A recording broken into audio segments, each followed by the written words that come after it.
Yes, we are live now. Hello friends, this is Ankit. Welcome to our channel. ચાલો શીખીએ.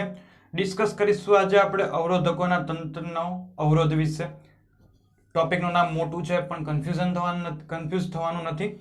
આપણે અત્યાર સુધી કઈ કઈ વસ્તુ જોઈ ચૂક્યા છીએ તો વિદ્યુત પ્રવાહ, વિદ્યુત સ્થિતિમાનનો તફાવત, અવરોધો એના વિશે આપણે વાત કરી ચૂક્યા છે. છેલ્લે અવરોધકતા વિશે વાત કરી હતી અને લાસ્ટમાં આપણે એના કેટલાક દાખલા જોઈ ચૂક્યા છીએ લાસ્ટ લેક્ચરની અંદર. તો એ પહેલો પાર્ટ હતો. હવે બીજા કયા કયા પ્રકારના દાખલા પૂછાય છે તો એની માટે આજનો લેક્ચર ઇમ્પોર્ટન્ટ છે. પહેલા અવરોધ છે. અવરોધની અંદર આપણે જેમ કહ્યું હતું અગાઉ પણ લેક્ચરોમાં કહ્યું હતું કે ભાઈ વિદ્યુત પ્રવાહ, વિદ્યુત સ્થિતિમાનનો તફાવત અને અવરોધકો વચ્ચે જ આ આખું ચેપ્ટર વહેંચાયેલું છે. તો એની જેમ જ હવે બાકીનું ચેપ્ટર છે અવરોધ ઉપર આવશે. તો પહેલા શું છે કે અવરોધકોના તંત્રનો અવરોધ, મતલબ કે આપણે અગાઉના લેક્ચરની અંદર ઓહમનો નિયમ ભણી ગયા કે ભાઈ વિદ્યુત સ્થિતિમાનનો તફાવત અને વિદ્યુત પ્રવાહ એ વચ્ચે અને અવરોધ વચ્ચે, આ ત્રણેય વચ્ચે કેવો સંબંધ છે. તો આની વિશે આપણે ચર્ચા કરી ચૂક્યા છીએ કે V બરાબર IR કરીને આપણે ઓહમનો નિયમ પણ ભણી ચૂક્યા છીએ. તો આ તો માત્ર એક અવરોધ માટે હતું, પણ જો અવરોધોનું આખું તંત્ર લઈએ તો શું થાય?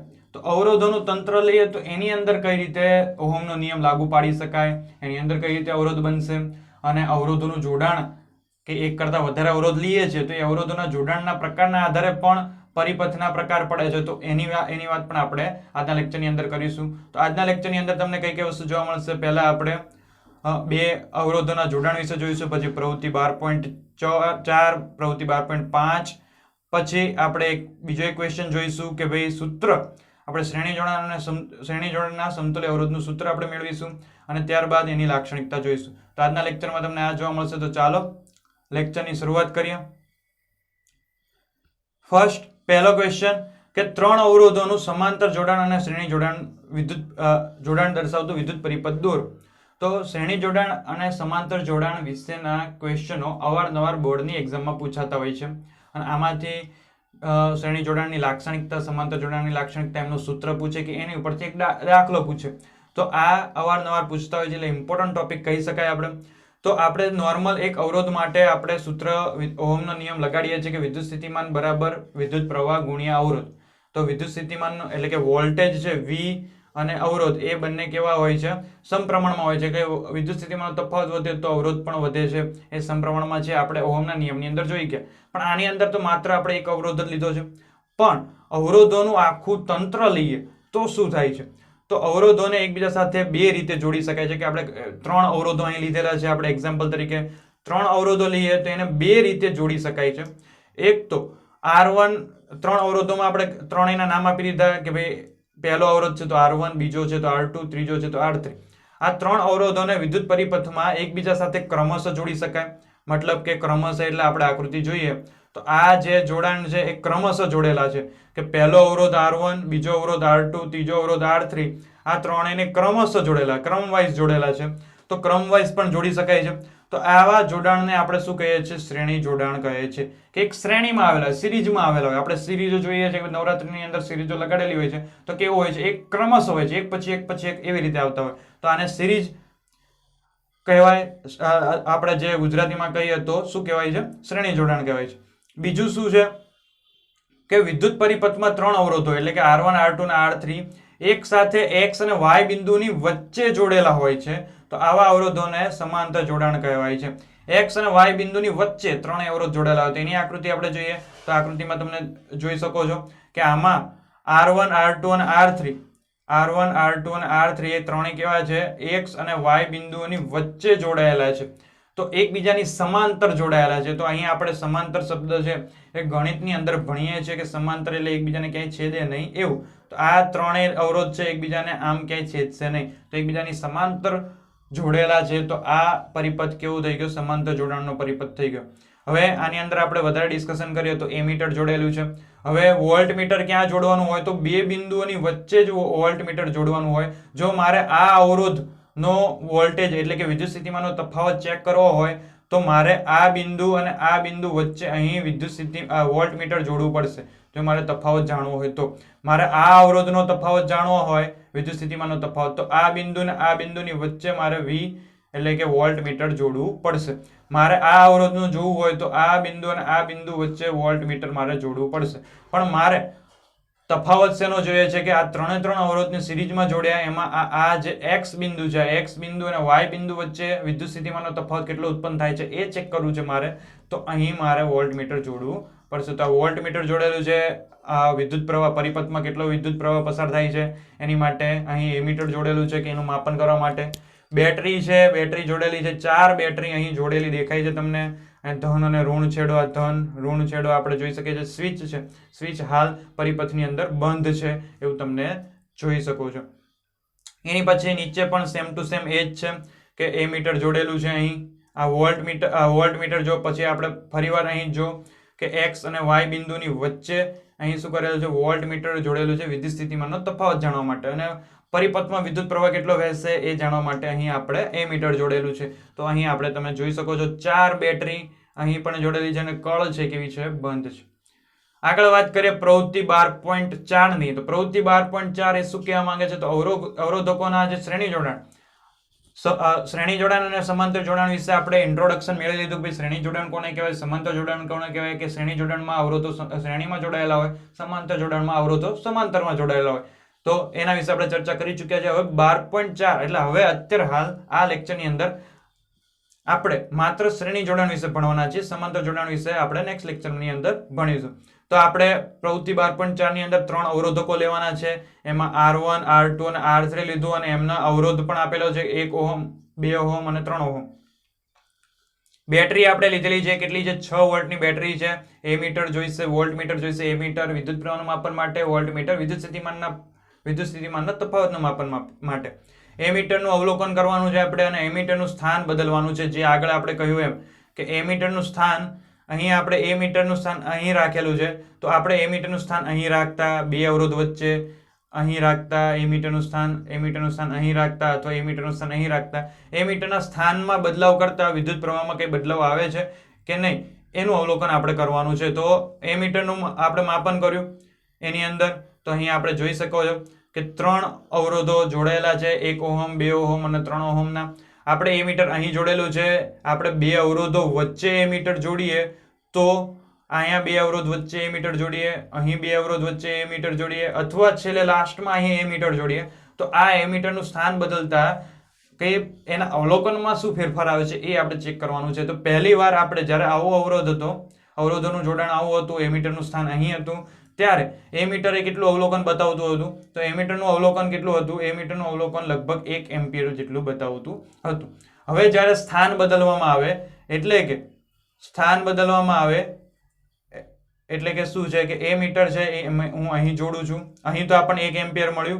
એ મીટર હું અહીં જોડું છું તો પણ મને શું મળે છે, 1 એમ્પિયર જ અવલોકન મળે છે. એ મીટર હું અહીં જોડું તો પણ મને શું છે, 1 એમ્પિયર અવલોકન જ બતાવે છે. એ મીટર અહીં જોડું તો પણ મને 1 એમ્પિયર અવલોકન જ બતાવે છે. એટલે કે વિદ્યુત પ્રવાહની અંદર કોઈ ફેરફાર આવતો નથી. એ મીટરનું ગમે ત્યાં જોડું. તો શ્રેણી જોડાણની અંદર પરિપથમાં દરેક વિભાગમાંથી પસાર થતો વિદ્યુત પ્રવાહ કેવો હોય છે, સમાન જ હોય છે. કારણ કે પ્રવાહને વહેવા માટે એક જ માર્ગ છે. એટલા માટે કે આમાં આપણે જોઈ શકો છો પરિપથની અંદર કે વિદ્યુત પ્રવાહને વહેવા માટે આ એક જ માર્ગ છે. તો આ એક માર્ગના કારણે ભલે અહીં અવરોધ રહ્યો પણ વિદ્યુત પ્રવાહ અહીંથી જેટલો પસાર થશે એટલો જ અહીંથી પસાર થશે. આ બીજા અવરોધમાંથી એટલો જ ત્રીજા અવરોધમાંથી પસાર થશે. એટલે અહીં પણ આપણે એ મીટર જોડીએ તો પણ આપણને 1 એમ્પિયર બતાવે છે. પહેલા અહીં પણ જોડ્યું ત્યારે 1 એમ્પિયર બતાવતું હતું, અહીં પણ જોડ્યું તો પણ 1 એમ્પિયર જ બતાવશે. એટલે વિદ્યુત પ્રવાહ છે દરેક ભાગમાં શ્રેણી જોડાણની અંદર, શ્રેણી જોડાણની વાત થાય છે, આપણે સમાંતર જોડાણની કરવાની નથી. શ્રેણી જોડાણની અંદર વિદ્યુત પ્રવાહ છે દરેક ભાગમાં કેવો હોય છે, સરખો વહે છે. આગળ આપણે પ્રવૃત્તિ 12.5 કરીએ કે અવરોધોના શ્રેણી જોડાણમાં વિદ્યુત સ્થિતિમાનનો તફાવતનો અભ્યાસ કરો. પહેલા આપણે શું કર્યું, વિદ્યુત પ્રવાહનો અભ્યાસ કર્યો. આપણે જો તમે ધ્યાનથી નોટ કર્યું હોય તો ખ્યાલ આવે છે કે ઓહમનો નિયમ જે હતો V બરાબર IR, એમાંથી I નો અભ્યાસ આપણે પ્રવૃત્તિ 12.4 માં કર્યો. હવે આપણે V નો અભ્યાસ કરીશું 12.5 ની અંદર. તો શું છે કે જુદા જુદા અવરોધકોમાં બે બિંદુઓ વચ્ચે વિદ્યુત સ્થિતિમાનનો તફાવત કેવો હોય છે, જુદો જુદો હોય છે. તો અહીં આપણે આકૃતિની અંદર જોઈએ કે અહીં આપણે જોયું છે કે એ મીટર લગાડેલું છે. અહીં જો સ્થાન બદલી નાખ્યો, સ્થાન બદલવાથી આપણે આગળ પ્રવૃત્તિ 12.4 માં જોઈ ચૂક્યા છે કે એ મીટરનું સ્થાન બદલવાથી કોઈ ફેરફાર થતો નથી. વિદ્યુત પ્રવાહ તો સરખો જ વહેવાનો છે દરેક ભાગમાં, કેમ કે માર્ગ કેવો છે, એક જ છે. અહીં બેટરી જોડેલી છે, કળ છે બંધ કરેલી છે. હવે અહીં પહેલો અવરોધ જોડેલો છે તો એના પહેલા આ બે બિંદુ વચ્ચે એક વોલ્ટમીટર જોડેલું છે જેને આપણે V1 કીધું. અહીં બીજું વોલ્ટમીટર V2, અહીં ત્રીજું વોલ્ટમીટર V3 જોડેલું છે. તો એમને વિદ્યુત સ્થિતિમાનનો તફાવત પણ V1, V2 ને V3 જ મળે છે. તો આપણે જોઈએ કે કુલ વિદ્યુત સ્થિતિમાનનો તફાવત કેટલો હશે કે અહીં બેટરી જેટલા વોલ્ટેજની હશે. આપણે આગળ પ્રવૃત્તિની અંદર 6 વોલ્ટની બેટરી રાખી હતી, તો અહીં બેટરી જેટલા વોલ્ટેજની હશે એટલું એ આપણો શું થઈ ગયો, કુલ વોલ્ટેજ થઈ ગયો, કુલ વિદ્યુત સ્થિતિમાનનો તફાવત થઈ ગયો. તો કુલ વિદ્યુત સ્થિતિમાનનો તફાવત V છે એ બેટરીનો. એની આગળ અવરોધ R1 ના બે છેડા વચ્ચે વિદ્યુત સ્થિતિમાનનો તફાવત એને V1 કીધું. અવરોધ R2 ના બે છેડા વચ્ચેનો વિદ્યુત સ્થિતિમાન એને V2.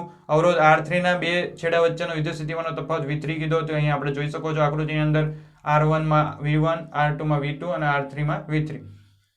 આગળ વાત કરીએ કે દરેક અવરોધમાં બે છેડા વચ્ચેનો વોલ્ટેજનો સરવાળો બેટરીના વોલ્ટેજ જેટલો જ હોય છે.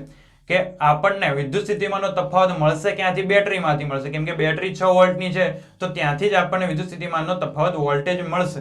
તો બેટરીમાંથી જ આવે છે. તો બેટરીમાંથી જ પહેલા અવરોધને મળશે, બીજા અવરોધને મળશે, ત્રીજા અવરોધને મળશે. મતલબ કે પહેલા અવરોધને જેટલું મળ્યું, બીજા અવરોધને જેટલું મળ્યું, ત્રીજા અવરોધને જેટલું મળ્યું, એનો સરવાળો એ બેટરીના કુલ વોલ્ટેજ જેટલો હોય છે. એટલે કે જો આની અંદર આપણે વાત કરીએ કે અહીંથી જે વોલ્ટેજ મળશે એ જ અહીંયા બધે વહેંચાશે. મતલબ કે ટોટલ વોલ્ટેજ અહીં હશે ને આ V1, V2 ને V3 હશે ને આ V1, V2 ને V3 જે વોલ્ટેજ મળે છે, છૂટું છવાયું મળે છે, એ બધાનો સરવાળો કરો તો તમને કુલ વોલ્ટેજ વિદ્યુત સ્થિતિમાનનો તફાવત આપણને મળે છે. આગળ વાત કરીએ કે જો અવરોધો અસમાન હોય કે અવરોધો અલગ અલગ હોય, અહીં તો આપણે કીધું કે ભાઈ અવરોધ કેવા છે R1, R2 ને R3, પણ અવરોધો અસમાન હોય, એમનું મૂલ્ય અસમાન હોય તો આપણને વિદ્યુત સ્થિતિમાન એટલે કે વોલ્ટેજ પણ વિદ્યુત સ્થિતિમાનનો તફાવત એટલે કે વોલ્ટેજ V1, V2 ને V3 પણ કેવો મળે છે? અસમાન મળે છે. આગળ આપણે વાત કરીએ શ્રેણી જોડાણના સમતુલ્ય અવરોધનું સૂત્ર. તો આ સૂત્ર ખાસ યાદ રાખજો, દાખલાની અંદર આપણે યુઝ કરવાનો છે આનો. તો ઇમ્પોર્ટન્ટ ક્વેશ્ચન આપણે હોમવર્કની અંદર 3 વસ્તુ કરી દેવાની છે, આખી PDF કરી જ દેવાની છે, આકૃતિ સહિત કરવાની છે. શ્રેણી જોડાણ અને સમાંતર જોડાણની આકૃતિ આવડવી જોઈએ, પરિપથની આકૃતિ એ આવડવી જોઈએ.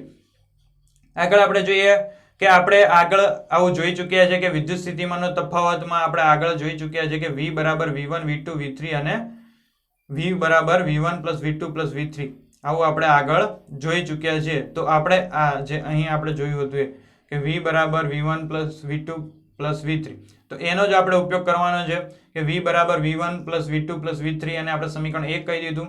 ઓહમનો નિયમ આની અંદર આપણે જેમ અગાઉ કીધું હતું એમ કે ભાઈ આપણે એક અવરોધ માટે તો V બરાબર IR સૂત્ર આપણે ઓહમનો નિયમ લાયા, પણ અવરોધોનું સમૂહ લઈએ, આપણે અવરોધોનો તંત્ર લઈએ, 3 અવરોધો લીધા છે, તો એની અંદર ઓહમનો નિયમ કઈ રીતે લાગુ પાડીશું? તો એની માટે આપણે શું કર્યું કે ઓહમનો નિયમ આપણે આની અંદર લાગુ પાડીએ કે V બરાબર IR થાય છે. તો અહીં આપણે શું કર્યું કે સમીકરણ 1 એ આપણે આ વોલ્ટેજ વાળું કુલ વોલ્ટેજ વાળું લઈ લીધું અને સમીકરણ 2 આપણે કોને બનાવ્યું? ઓહમના નિયમને. તો સમીકરણ 1 અને 2 ઉપરથી આપણે શું નક્કી કરી શકીએ કે અહીં આપણે V છે એની જગ્યાએ આપણે V બરાબર IR મૂકી દઈએ તો આપણે આ સમીકરણ કેવું બનશે કે V ની જગ્યાએ IR મૂકી દીધું તો IR બરાબર V1 plus V2 plus V3 આવું બની જાય છે. હવે આ જ રીતે આની અંદર V1 છે, V2 છે, V3 છે, 3 વોલ્ટેજ છે. તો આની અંદર દરેક માટે સ્વતંત્ર, આની માટે ઓહમનો નિયમ લાગુ પાડીએ, આની માટે ઓહમનો નિયમ, આની માટે ઓહમનો નિયમ, સ્વતંત્ર ઓહમનો નિયમ લાગુ પાડીએ તો V1 માટે શું થાય? V1 બરાબર IR1, V2 બરાબર IR2 અને V3 માટે V3 બરાબર અહીંયા બરાબર લખી દેજો V3 બરાબર IR3. હવે આગળ આપણે શું કરવાનું છે? અહીં IR ની જગ્યાએ અહીં IR લખ્યું, V1 માટે શું કર્યું? IR1, V2 માટે IR2 અને V3 માટે IR3. તો આપણે એવું લખી દીધેલું છે. હવે વિદ્યુત પ્રવાહ તો કેવો છે? સરખો છે, એટલે આ બધાને I વડે ભાગી નાખીએ તો R બરાબર શું થાય? I ઉડી જાય બધામાંથી, તો R બરાબર R1 plus R2 plus R3. ખ્યાલ આવ્યો? એટલે R બરાબર શું છે કે કુલ અવરોધ બરાબર જે ત્રણેય અવરોધ છે એનો સરવાળો થાય. હવે આપણે અત્યારે આ અવરોધ જોયો, આ શોધ્યો છે, શેનો શોધ્યો છે? શ્રેણી જોડાણનો શોધ્યો છે. તો શ્રેણી જોડાણને ઇંગ્લિશમાં શ્રેણીને આપણે શું કહેવાય? સિરીઝ કહેવાય, જે આપણે આગળ કીધું હતું. એટલે આપણે સમાંતર જોડાણ માટે સમતુલ્ય અવરોધ પણ શોધવાનો છે. એટલે આપણે બેમાં મિસઅન્ડરસ્ટેન્ડિંગ ના થાય, બંનેને R વડે દર્શાવીશું પણ બંનેમાં મિસઅન્ડરસ્ટેન્ડિંગ ના થાય એટલે આપણે આ R ને આપણે શ્રેણી અવરોધ આપણે શું કહીશું? RS કહીશું. RS નું ફૂલ ફોર્મ શું છે? R છે અવરોધ છે અને S છે એ સિરીઝ એટલે કે શ્રેણી જોડાણનો સમતુલ્ય અવરોધ છે. એટલે આપણે R ની જગ્યાએ આપણે શું મૂક્યું છે? RS મૂક્યું છે તો R ની જગ્યાએ RS મૂકીને R1 + R2 + R3 આપણે જોઈ શકો છો. હવે એમની લાક્ષણિકતા જોઈએ તો દરેક અવરોધમાંથી વહેતો વિદ્યુત પ્રવાહ સમાન હોય છે. એ આપણે જોઈ ચૂક્યા છે. એની લાક્ષણિકતા કે આ શ્રેણી જોડાણની લાક્ષણિકતા શું છે કે દરેક અવરોધમાંથી વહેતો વિદ્યુત પ્રવાહ કેવો હોય છે? સમાન હોય છે, જે આપણે અહીં જોઈ ચૂક્યા છીએ. અહીં આપણે જોઈ ચૂક્યા છે કે ભાઈ અહીંયા આ બધામાં શું છે કે વિદ્યુત પ્રવાહ કેવો મળે છે? સમાન મળે છે. આગળ વાત કરીએ કે જોડાણના બે છેડાઓ વચ્ચેનો વિદ્યુત સ્થિતિમાનનો તફાવત કેવો મળે છે? કુલ વોલ્ટેજના સરવાળા જેટલું કુલ વોલ્ટેજ છે એ બધા વોલ્ટેજના સરવાળા જેટલું હોય છે. એટલે કે V બરાબર V1 + V2 + V3 કે બે છેડાઓ વચ્ચેનો વિદ્યુત સ્થિતિમાનનો તફાવત દરેક અવરોધના બે છેડા વચ્ચેના વિદ્યુત સ્થિતિમાનના તફાવત જેટલો હોય છે. તો બે છેડા વચ્ચે V1 V2 અને V3 મળે છે. એ બધાનો સરવાળો કરીએ એટલે કુલ વિદ્યુત સ્થિતિમાન આપણને મળે છે. આગળ RS નું મૂલ્ય છે. RS નું મૂલ્ય એ R1 R2 અને R3 કરતા સરવાળા જેટલું હોય છે. તો આપણે જોઈ ચૂક્યા છે કે RS નું મૂલ્ય R1 R2 અને R3 જેટલું હોય છે. તો આના પરથી આપણે શું ખબર પડે કે આખા પરિપથમાં આપણે જે પણ અવરોધ જોડીશું એમાંથી સૌથી મોટો અવરોધ કયો હશે? RS હશે. તો એ આપણે અહીં આપણને દેખાય છે. એટલે કે સિરીઝનો અવરોધ હશે સૌથી મોટો હશે. એટલે RS નું મૂલ્ય શ્રેણી જોડાણમાં મોટા અવરોધ કરતા પણ મોટું હશે, કેમ કે એ બધાના સરવાળા જેટલું છે એટલે મોટું જોવાનું સ્વાભાવિક છે. આગળ દરેક અવરોધકના બે છેડા વચ્ચેનો વિદ્યુત સ્થિતિમાનનો તફાવત એ કેવો હોય છે? આનુષાંગિક અવરોધના સમપ્રમાણમાં હોય છે. તો એ આપણે V બરાબર IR નું સૂત્ર આપણે ભણી ચૂક્યા છે. V બરાબર IR, તો એના ઉપરથી પણ આપણે ખબર પડે કે V અને I છે R છે એ કેવા છે? સમપ્રમાણમાં છે. એટલે કે V ચલે છે R. મતલબ કે જો વોલ્ટેજ વધશે તો અવરોધ વધશે, વોલ્ટેજ ઘટશે તો અવરોધ ઘટશે. તો આ સમપ્રમાણતાનું V અને R વચ્ચે સમપ્રમાણતાનો સંબંધ છે.